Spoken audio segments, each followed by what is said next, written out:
Donc tout d'abord, Adaptable, c'est vrai que c'est la grosse étude de prévention secondaire, qui est surtout une étude nord-américaine et qui intéresse les Nord-Américains, qui peut être une problématique qui n'est pas la nôtre, c'est-à-dire comparer deux doses d'aspirine, donc publiée en même temps dans le New England Journal of Medicine. Je vous rappelle les recommandations des guidelines nord-américaines qui sont de 2014 sur l'aspirine, avec cette dose de 80 à 325 mg par jour dans le non-STEMI, avec donc comme objectif pour cette étude d'Adaptable Trial, c'était de comparer l'efficacité et la safety de la dose d'aspirine à 81, vous savez, c'est comprimé là-bas, à 81 ou 325 chez les patients à haut risque coronarien, vous allez voir, parce qu'on va rajouter à des patients coronariens un critère d'enrichissement. Critère des jugements principal classique, décès toute cause, hospitalisation pour infarctus du myocarde, hospitalisation pour AVC, et des critères de safety qui sont hospitalisation pour hémorragie majeure, associée, je crois, à une transfusion, c'est bien ça. Donc une randomisation, et ce qui va être très intéressant, surtout cette étude pour nous, on va en tirer des leçons à mon avis, une nouvelle ère en fait, une étude pas virtuelle, mais presque, où dans la randomisation, finalement, vous allez voir être virtuelle. C'est la grande leçon finalement de cette étude, au-delà même des résultats factuels sur bénéfice ou non de 80 versus 325. Ce qui est intéressant, c'est le type d'étude et le design de l'étude et la randomisation, comment elle s'est faite. Ça va nous donner, j'espère, des idées, probablement à l'échelle plutôt européenne, parce qu'il faut, vous allez voir, des centaines de milliers de patients pour pouvoir inclure dans ce type d'études. Donc voilà, une randomisation classique, avec donc des critères qui étaient des critères maladie coronaire, hein, infarctus, etc., revascularisation déjà par PCI ou CABG, quelqu'un qui avait une coronarographie, on voyait une maladie coronaire, un antécédent de maladie coronaire ischémique, bien sûr, et un critère d'enrichissement, âge plus de 65 ans, ou insuffisance rénale, ou diabète, ou tritron, ou atteinte cérébrovasculaire associée à la maladie coronaire, ou PID chez ces patients. Des critères ici, bien sûr, d'exclusion de ces patients, une durée de suivi qui était de 26 mois dans l'étude.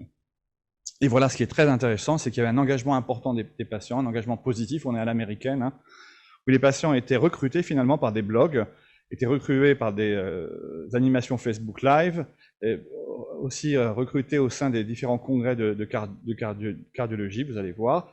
Et finalement, les patients accédaient finalement à une plateforme de randomisation. Ça s'est fait aussi pour d'autres études aux États-Unis, c'est pas la première. Hein. Et je vous ai mis ici cette plateforme. Vous savez, et toujours ces messages toujours très simples chez les Nord-Américains qu'on a du mal nous à faire en français.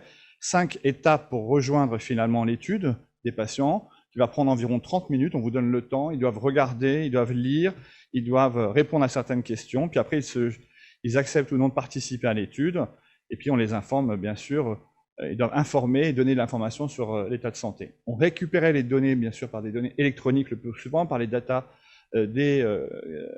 leur BIS-like, j'allais dire, nord-américain, l'Electronic Health Record. Et puis, on pouvait interroger aussi l'assurance privée du patient et aussi les données qu'on a dans Medicare aux États-Unis. Bien sûr, on avait les données ICD-10 et les causes de décès étaient capturées grâce à ces données justement des assurances privées ou l'Electronic Health Record ou d'autres méthodes qui étaient données justement par le suivi du patient. C'est la première finalement grande étude virtuelle et pragmatique, parce qu'il y avait d'autres études beaucoup plus petites. Vous voyez, il y a quand même 450 000 patients qui se sont intéressés à cette plateforme d'Adaptable. 32 patients ont visité le portail de façon complète, et finalement, en randomisation, il n'y en a eu que, entre guillemets, 15 000. 7 500 dans le droit 81, 7 500 dans le droit 325 mg. Vous avez 3 à 5% des patients qui ont arrêté l'étude, donc c'est peu finalement. On avait des patients donc très très motivés pour poursuivre cette étude. L'âge moyen, soit 67 ans, hein, de ces patients, avec une population qui était plutôt des hommes, 70%, peu malheureusement de race afro-américaine et plutôt des sujets de race blanche, ce qui est un petit peu déficit dans cette étude, mais on voit bien que l'utilisation malheureusement des plateformes, c'est surtout chez les gens un peu plus éduqués aux États-Unis, et donc ça tout de suite touche la population plutôt blanche, la population nord-américaine. Et vous voyez le résultat du critère de jugement principal, c'est un résultat négatif, il n'y a aucune différence quand on compare la dose de 80 ou 325 mg sur le critère de jugement combiné dans cette étude, avec un suivi, je vous ai dit, 26 mois en médiane, pardon, et au niveau des événements hémorragiques nécessitant une transfusion et une hospitalisation très très faible, hein, moins de 1%, on a 0,6% dans les deux groupes. Donc aucune différence en termes d'efficacité et de safety entre 80 et 325 mg d'aspirine. Quand on regarde les critères pris un par un, on n'a pas de différence là aussi significative, que ce soit les décès toutes causes, l'infarctus du myocarde non fatal ou l'AVC non fatal, et de même pour les revascularisations dans les suites, avec quand même peu d'événements dans cette étude. Ce Ce qui est intéressant, c'est de voir les switches. Il y a eu pas mal de switches, quand même un quart des patients ont switché, et surtout ils ont switché pour 325 vers 81 mg d'aspirine. On avait 10% environ des patients qui ont arrêté de prendre l'aspirine, avec un suivi médian quand même qui était de 551 un jour d'exposition à l'aspirine, dans la dose qui était assignée dès le départ. Donc en conclusion, pas de différence sur le critère d'efficacité entre 80 et 325. Une différence assez étonnante, mais qui a fait un doute sur l'étude, entre guillemets, c'est qu'il y a beaucoup de patients qui ont switché de 325 vers 81 mg. Probablement, ils ont regardé dans toutes les données qu'ils avaient, probablement à des causes de données de tolérance, mais aussi à cause de médecins qui avaient réduit la dose de 325-81, et puis aussi une préférence plus importante des patients à cette dose. Donc les limites de l'étude, c'est bien sûr une étude ouverte, hein, avec des difficultés, par exemple, pour évaluer aussi l'adhérence et la compliance des patients. Un quart des patients ont switché de 325 eux-mêmes à 80 mg, et 10% de patients qui ont arrêté finalement la drogue de l'étude, l'aspirine. Donc vous voyez, quand on fait ces types d'études virtuelles, il y a quand même des lacunes très importantes à prendre en compte. Ça va être les switches, ça va être les arrêts des médicaments, et donc il faudra probablement, quand on fait un calcul d'effectifs, prendre en compte toutes ces données. Mais quand même, c'est formidable de pouvoir faire une étude virtuelle ayant inclus plus de 15 000 patients avec un suivi qui est quand même très très important. Mais ça demande bien sûr une unité de recherche clinique qui soit nouvellement virtuelle, j'allais dire, et qui ait une taille et je pense qu'au niveau français, ça va être difficile à faire, à mon avis. Il faudra probablement faire ça au niveau européen, mais nous n'avons pas tous la même langue. Ça va être le problème de l'Europe, alors qu'aux États-Unis, on parle en principe tous anglais. Et comme je vous ai dit, il y a un gros problème de diversité. Et ça pose un problème aux États-Unis, où il n'y a pas de représentativité des minorités dans ce type d'études virtuelles. Je voulais parler d'une autre étude, qui est l'étude Strength, qui a fait aussi beaucoup de débats. Donc là, ce n'est pas les résultats principaux de l'étude qui avaient été présentés l'année dernière, me semble-t-il, à l'AHA. Là, c'est une sous-étude, essayant là aussi une étude qui a été négative. Vous savez, c'est une étude qui comparait dans le post-infarctus et des patients à haut risque des oméga-3 versus placebo, qui a été négative sur un critère de jugement combiné. Et là, comme il y avait une autre étude, qui est l'étude REDUCE-IT, vous vous rappelez, on en reparlera après, qui, elle, avait montré une positivité il y a 2 ans dans le post-infarctus chez les patients diabétiques à très haut risque de l'oméga-3 à forte dose de PA 4 grammes pur. Les auteurs de l'étude Strength s'est dit, on va essayer de comprendre pourquoi nous on est négatif, et même si on avait de l'EPA plus la DHA, alors que dans l'étude REDUCE, on n'a que de l'EPA pur, à plus forte dose en plus. Donc regardons finalement en niveau de PA obtenu chez les patients dans le sang, s'il n'y a pas quand même un bénéfice de Strength en ayant chez les patients qui ont la dose la plus importante circulante de PA. Voilà. Et puis si on dit, nous on avait de la DHA, et on nous dit, c'est à cause de notre DHA, elle est peut-être délétère, regardons si le niveau de DHA est associé aussi à un critère plutôt d'inefficacité ou des événements secondaires plus importants. Et en particulier, vous savez que dans les 2 études sur la Strength ou REDUCE-IT, on avait un taux de fibrillation auriculaire plus important dans le groupe EPA que dans le groupe placebo. Voilà, ça j'ai résumé. Donc, rappelez-vous, 13 000 patients, oméga-3, mais mixte, malheureusement, EPA plus DHA, et une dose à 2 grammes environ, 2,2 de PA, 0,8 de DHA, ces patients. Et le comparateur, là, était de l'huile de maïs versus dans REDUCE-IT de l'huile minérale. Et on voyait bien que dans le groupe REDUCE-IT huile minérale, il y avait une petite augmentation du LDL cholestérol, ce qui a fait dire aux détracteurs de REDUCE-IT, ben voilà, vous avez eu un bénéfice parce que le groupe augmentait le LDL cholestérol et donc augmentait le risque d'événements cardiovasculaires. Donc, dans cette étude Strength, c'était des patients âgés de 62 ans. Là aussi, on a encore 2 tiers plutôt d'hommes, des patients obèses, 70% étaient diabétiques, et un patient sur 2 avait une maladie coronaire qui était connue. Des patients à haut risque, 89% hypertendus, des patients qui avaient plus de 50% déjà une statine. Et voilà, quand on compare les terciles d'EPA en dose, donc les oméga-3, dans le sang circulant de ces patients, de baseline puis à l'arrivée, et quand on compare le plus haut tercile en se disant, ben voilà, là où il y a peut-être le plus d'efficacité par rapport au placebo, ben on n'a aucune différence, aucune différence pour le critère de jugement principal par rapport à l'huile de maïs, le placebo. De même, quand on compare le plasma, le taux sérique finalement dans le sang de DHA comparé à l'huile de maïs, et qu'on regarde décidément les événements, bon, on n'a pas plus d'événements dans le patient, chez les patients qui ont un taux de DHA circulant très élevé par rapport au groupe placebo. Et puis on a toujours ce problème, voilà, on voit bien que les patients du groupe oméga 3 de l'étude STRENGTH ont plus de risques en incidence de nouveaux cas de fibrillation auriculaire au cours du suivi par rapport au groupe placebo, sans qu'on puisse vraiment expliquer pourquoi. Donc les limites, c'est des sous-études, hein. Les sous-études en plus en tertile, donc vous allez prendre un tiers de la population, vous allez donc diminuer beaucoup la puissance d'étude, c'est toujours quand même un petit peu embêtant, avec des différences des caractéristiques en plus de base dans les différentes populations. Et là encore, on avait un souci parce qu'on a de l'EPA et de la DHA, et quelle est l'interaction entre les deux, même si on nous dit que de façon indépendante, il n'y a pas de relation entre le taux d'acide gras circulant et les événements cardiovasculaires dans cette étude. Voilà. Donc là, je vais vous montrer, toujours à l'ACC, il y avait l'étude Reducit qui a été présentée, encore une sous-étude de Reducit, et regardez l'effet de l'EPA sur l'insuffisance cardiaque. Donc c'est l'icosapent éthyle, l'EPA pur qui est donné ici à la dose de 4 grammes par jour, sans DHA, qui avait montré dans l'étude Princeps un bénéfice en termes de réduction des événements cardiovasculaires d'environ 25%, même une réduction de la mortalité d'environ 23%, dans un groupe de patients qui avaient fait post-infarctus, qui gardaient des triglycérides élevés entre 1,5 et 5 grammes, et ou des diabétiques avec un critère d'enrichissement qui avait aussi, tous sous statine, des triglycérides entre 1,5 et 5 grammes par litre.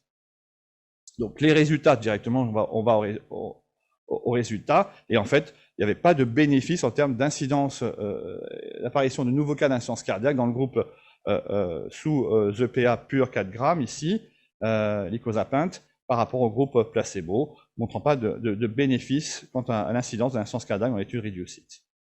Alors, ce qui est intéressant, c'est quand on regarde finalement dans le sang circulant, est-ce qu'en fonction du taux d'EPA qu'on a dans le sang, est-ce qu'il y a une réduction du risque d'insuffisance cardiaque? Il y a une tendance quand même, vous voyez bien ici, c'est un peu en marche d'escalier. On voit bien que le plus haut taux par rapport au placebo, le plus bas taux par rapport au placebo, puis le plus haut taux ici par rapport au placebo, il y a quand même une sorte de réduction. On tend vers moins d'insuffisance cardiaque, moins d'hospitalisation, moins de décès cardiovasculaires. Donc là, par contre, à l'inverse de l'étude STRENGTH, il y a une relation entre le taux circulant d'EPA et les événements cardiovasculaires, et Reducit explique ceci en disant, ben, moi j'ai 2 fois plus d'EPA, je donne 4 grammes versus 2,2 dans l'étude STRENGTH. Donc je vous ai mis ici la comparaison de l'étude Princeps, hein, vous vous rappelez, l'étude Reducit à votre gauche, 5 points et 3 points pour le MES, avec des réductions de 25 à 26%, versus pas de bénéfice ici pour l'étude STRENGTH, oméga 3 2.2, EPA 2.2, plus DHA, comparateur pour STRENGTH de l'huile de maïs, comparateur pour Reducit de l'huile minérale. C'était tous les critères, vous aurez bien sûr accès au PowerPoint, qui étaient différents. On avait le même taux pratiquement de triglycérides pour inclus dans l'étude, entre 1,3, 1,4 et 5 grammes à chaque fois, avec une population à 60% diabétique pour l'étude Reducit, 70% pour STRENGTH, mais plus de coronariens. Donc c'est aussi un des arguments de Reducit, c'est qu'on a plus de coronariens que dans l'étude STRENGTH. Donc plus de coronariens, des patients un peu plus graves, un taux plus élevé d'EPA, pas de DHA, et on voit qu'il y a peut-être les événements sont associés au taux circulant d'EPA. Donc là, je vous ai mis dans Reducit, il y a no linkage of event rates to achieve, donc il n'y a pas de relation entre le taux de triglycérides qui est abaissé ici dans Reducit avec les événements. Par contre, il y a une relation avec le taux plasmatique et d'EPA, et ça c'est très intéressant. À l'inverse, dans STRENGTH, il n'y a pas de relation entre le taux circulant de triglycérides pour lequel on arrive après traitement et ou même l'association avec l'EPA circulant. Donc on a les résultats ici, vous avez la baisse moyenne qui est de 20% dans Reducit, des triglycérides, la baisse dans STRENGTH qui est de 20%, une qui est positive d'un point de vue des événements cardiovasculaires, vous avez ici les puissances. On attend en 2022 un nouveau médicament avec une étude qui s'appelle Prominente, et c'est le pémafibrate, où on a un agoniste PPAR alpha, et on va essayer, chez les patients qui sont diabétiques de type 2 seulement, 2 tiers ont une atteinte cardiovasculaire ou sont à risque cardiovasculaire, 4 ans d'études, on prend des patients qui ont des triglycérides entre 2 et 5 grammes, obligatoirement qu'ils aient un HDL bas, ce qui est logique, et on attend une baisse de moins 40% des triglycérides, et surtout une diminution des critères de jugement, MACE, d'au moins 16% dans cette étude. Voilà, je terminerai sur 2 études rapidement. Je suis peut-être un peu trop long, non, c'est bon, je suis dans les temps? Je suis dans les temps, ok. Vous voyez, il y a des progrès qu'on fait aussi en lipidologie. Heureusement, dans les études de phase 2, là, présentées par Robert Rosenson du Mont Sinai à New York, on utilise des nouveaux médicaments, comme les anticorps monoclonaux. Ici, c'est l'Evinacumab. Et par exemple, on peut l'utiliser chez les patients qui ont des hypertriglycéridémies sévères, qui ne sont pas d'origine, par exemple, génétique. Vous voyez, par exemple, ici, on a pris 3 groupes de patients, on leur a injecté ce produit toutes les 4 semaines en fonction du poids. Quand vous avez une hypertriglycéridémie génétique, ce qui est une maladie assez rare, hein, très rare, on n'a pas d'efficacité. Quand vous avez des hyper-TG au-delà de 5 grammes, on voit qu'on a une réduction assez importante et significative des triglycérides chez ces patients. Pour l'instant, on montre encore bien sûr des bénéfices cardiovasculaires dessus. Donc, des nouveaux médicaments qui arrivent, en particulier grâce à ces anticorps monoclonaux qui sont produits maintenant en série. Et puis, il faut se faire plaisir soi-même, hein, sinon personne ne vous le fera. Hein. J'avais ma mère qui était ma meilleure avocate, mais bon, elle n'est plus là, donc c'est naze. Et donc, je vais vous présenter rapidement une étude qu'on a présentée à l'ACC. C'est l'étude Bengerix. C'est une étude où on a testé, évalué l'efficacité biologique et la sécurité d'emploi de l'évolucumab chez les patients VIH ayant dyslipidémie et en prévention secondaire et primaire. Donc, c'est une étude qu'on avait déjà présentée et publiée dans le JACC à l'ACC l'année d'avant. C'était une étude randomisée en double aveugle avec 6 mois en double aveugle, puis après 6 mois en ouvert, donc au total 1 an. On avait publié les résultats préliminaires à 6 mois, et là on présentait les résultats à 1 an. On a soumis là à JAMA Cardiologie.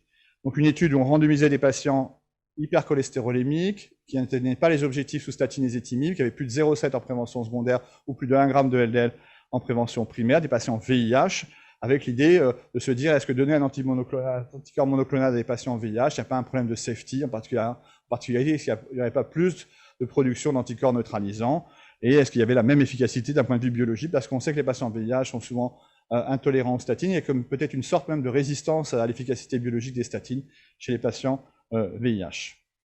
Bon, les critères étaient classiques, et voilà, c'est surtout ça qui est intéressant, vous voyez. Donc chez les patients, on a une baisse, qu'on soit à 6 mois ou qu'on soit à 1 an, chez tous les patients qui étaient après randomisés en ouvert après 6 mois, d'environ 54% du LDL cholestérol, baisse du cholestérol total d'environ 35%, augmentation du HDL cholestérol de 12%, pardon, et diminution des triglycérides de 12%. Tout ça, on le connaît. En fait, on retrouve exactement les mêmes résultats dans la population VIH ici, 450 patients inclus dans le monde entier, 20 pays et 50 centres.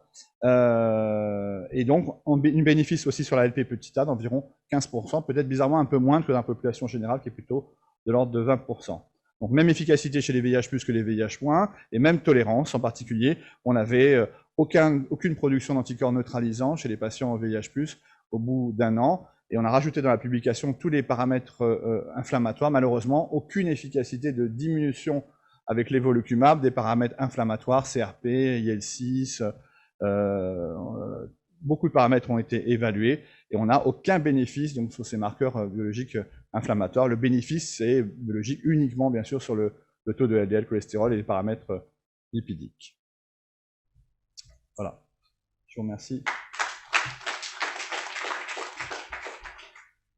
Adaptable était en train de donner les résultats.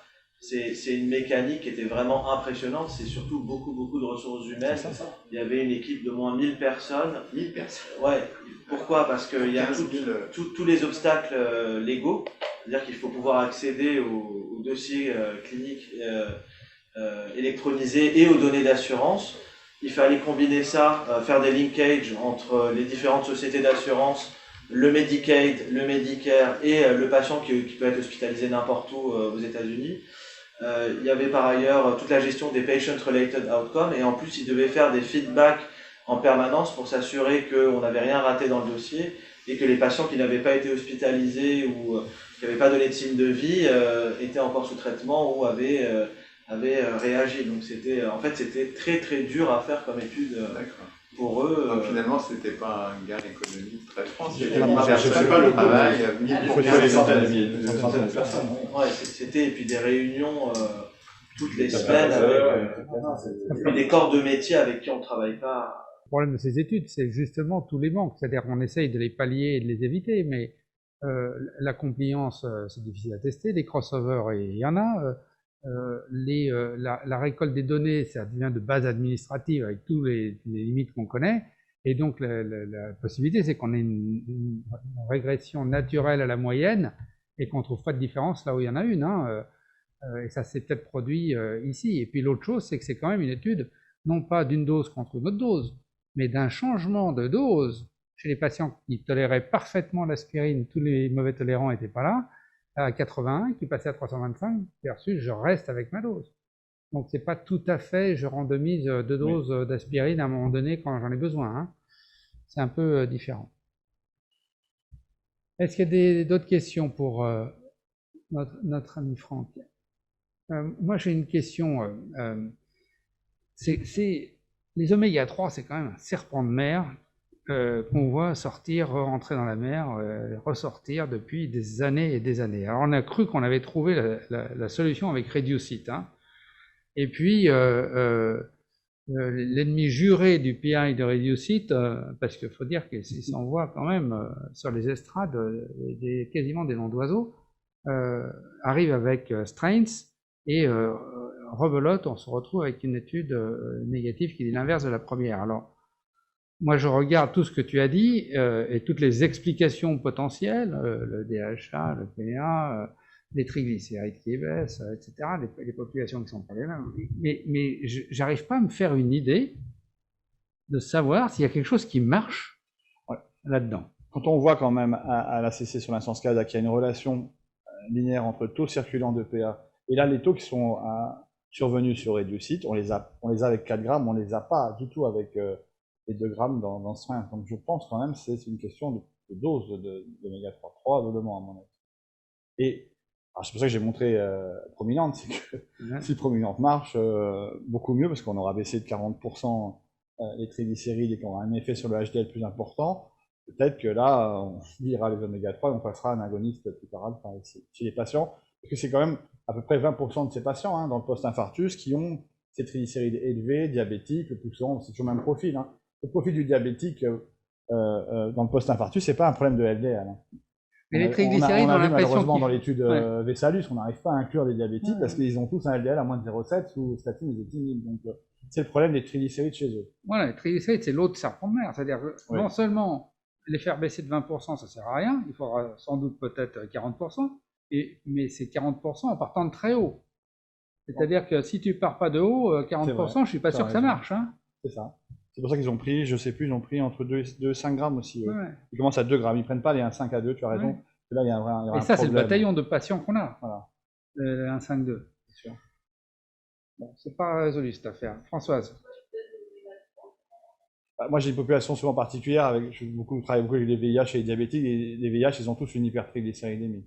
Fréquente, en tout cas, tu sais bien, pour en avoir aussi. Et donc, je donne pas mal d'oméga 3 qui ne sont pas remboursés. Je donne de l'Omacor à 2 grammes, et finalement, ça ne sert pas à grand-chose. L'intérêt, c'est quand même d'éviter les hypertriglycéridémies postprandiales. En postprandial, tu vois, quand même, et d'éviter, chez certains patients, un risque de pancréatite. Bah oui, parce que de temps en temps, ils flambent. Ah oui. De temps en temps, ils flambent. J'en ai un ou deux comme ça, tu te dis, mais pourquoi il s'est retrouvé à 7 grammes d'un jour à l'autre? Vous avez mangé de la cervelle d'agneau hier ou quoi? Non, pas du tout. Peu curieux.